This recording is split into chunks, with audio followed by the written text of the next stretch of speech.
let us see how to name the column in Google Sheets.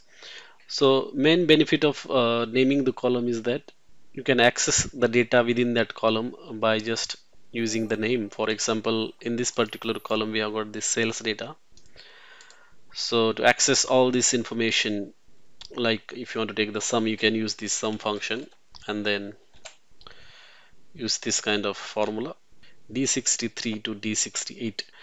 But instead of using these numbers D63, D68 like that, you can name this particular column sales.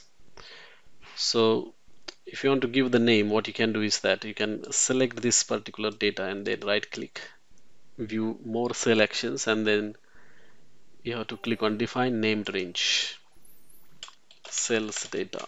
Okay, and then click on done.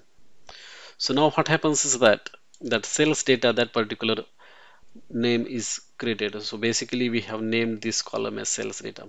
And instead of now using these rows and numbers, and now instead of using something like this, what you can do is that if you want to take the sum of that data, you can use sum of sales data.